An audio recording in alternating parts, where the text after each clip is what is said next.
अस्सलाम वालेकुम दोस्तों, अपनी नेक्स्ट वीडियो के साथ आपको वेलकम करता हूं अपने इस चैनल में। काफ़ी ज़्यादा पूछा जाने वाले क्वेश्चंस में से एक क्वेश्चन है दोस्तों कि स्पेन में वो कौन सा सूबा है जहां पे सबसे ज़्यादा बेनिफिट्स और फाइनेंशियली एड जो है वो मिलती है इमिग्रेंट्स को। मैं यहां पे बात करूंगा तमाम लोगों की जो कि लीगल हैं या इलीगल हैं, तमाम लोगों के लिए एक जैसा कानून है वहाँ पे। तो एक तो सबसे पहली चीज़ ये कि ये ख़ास तौर पे वो लोग पूछते हैं जो नए आ रहे हैं, और आम तौर पे जो अमूमन तौर पे जहाँ पे ऑलरेडी रह रहे हैं वो लोगों का भी, फैमिलीज़ का भी काफ़ी ज़्यादा ये पूछा जाने वाला क्वेश्चन है। तो आज कवर करूँगा अपनी इस वीडियो में स्पेन में जो सबसे ज़्यादा इमिग्रेंट्स इस वक्त रहते हैं। आपको पता है कि कतलोनिया में रहते हैं, और कतलोनिया में क्यों रहते हैं? क्योंकि यहाँ पे काफ़ी ज़्यादा अपॉर्चुनिटीज़ हैं काम करने की, बिज़नेस करने की, और यही वजह है कि यहाँ पे सबसे ज़्यादा। उसके बाद जो वेदर है वो भी काफ़ी ज़्यादा साजगार है। लेकिन जो फाइनेंशियली तौर पे मजबूत सूबा समझा जाता है और वाक़या ही है वो है पाइस बास्को। पाइस बास्को जो है वो नॉर्दर्न जो स्पेन का एरिया है, फ्रांस के बॉर्डर के साथ पाइस बास्को का एरिया है, जिसके 3 बड़े शहर हैं जिसमें विटोरिया, सान सेबास्टियान और बिलबाओ शामिल है। ये पाइस बास्को जो है ये काफ़ी ज़्यादा फाइनेंशियली स्ट्रॉन्ग इस वजह से भी है कि क्योंकि उसका जो सिंधा सिस्टम है, जो कि टैक्सेशन का सिस्टम है, वो पूरे स्पेन से सेपरेट है। यानी कि वो ख़ुद ही उन्होंने अपना तमाम सिस्टम जो है फाइनेंशियली स्पेन से काफ़ी 100 साल पहले अलहदा करवा लिया है। यही वजह है कि वो अपना टैक्स जो कलेक्ट करते हैं वो अपनी वहाँ पे ख़ुद ही स्पेंड करते हैं।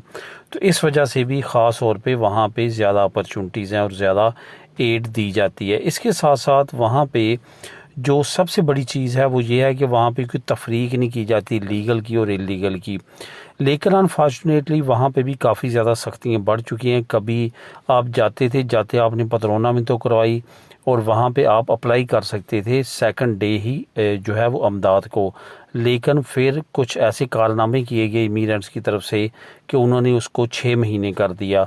6 महीने के बाद 1 साल किया, और अभी रिसेंटली जो ताज़ा तरीन कानून है जो आप लोगों के साथ मैं शेयर करूँ वो 3 साल का। 3 साल आपने वहाँ पे पदरोना में तो चलानी है, उसके प्रूफ देने हैं, तो फिर आप अमदाद अप्लाई कर सकते हैं। वहाँ पे अमदाद देने वाले ऑफिस का नाम लम्बीदे है, और काफ़ी ज़्यादा वो इस सिलसिले में जो है वो तहकीकात करता है, फिर आपको अमदाद देता है। अब यहाँ पे आपको ये बताता चलूँ कि उनकी कुछ रिक्वायरमेंट्स हैं जो कि आपने लाजमी तौर पे पूरी करनी होती हैं। एक तो ये कि आपकी पदरोना में तो कम से कम जो है वो 3 साल चली हो। इसके साथ साथ आपकी फ़ाइनेंशियल कंडीशन ऐसी हो कि आपको ज़रूरत है अयूदा की, अमदाद की। उसके साथ साथ आपकी होम कंट्री का एक एफिडेविट चाहिए होता है कि आपकी होम कंट्री में कोई भी जो है वो जायदाद या इनकम नहीं है। हुआ कुछ इस तरह कि हमारी कंट्री के कुछ लोगों ने वो जो सर्टिफिकेट है, एफिडेविट, वो जाली बना के, फेक बना के जो है वहाँ पे प्रेजेंट करवाए, जिसका बाद में एम्बेसी ने इनकार किया और उसके बाद तमाम को रिजेक्ट कर दिया गया। अब मसला क्या बना, जिन लोगों ने उन सर्टिफिकेट्स पे अमदादें ली थी उनके डॉक्यूमेंट्स रुके हुए हैं रिन्यू होने के लिए, उनकी नेशनलिटीज़ रुकी हुई हैं पास होने के लिए। तो इट्स मीन कि इस तरह की एक्टिविटीज़ जो हैं वही जो हैं वो इस तरह की सख्तियों का बायस बनते हैं। ओवरऑल देखा जाए तो अच्छा सूबा है, लेकिन वहाँ पे कुछ मसले मसाइल भी हैं। आप अगर वहाँ पे अमदाद लगवा लेते हैं तो आपको जो है बता के सूबे से बाहर जाना पड़ेगा, अपनी होम कंट्री बता के जाना पड़ेगा।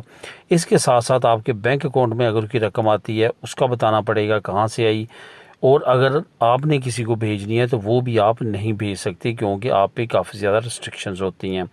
ओवरऑल देखा जाए तो वो अमदाद देने वाला बहुत अच्छा सूबा है, लेकिन अगर रिस्ट्रिक्शंस को देखा जाए तो वहाँ पे बहुत ज़्यादा रिस्ट्रिक्शंस हैं।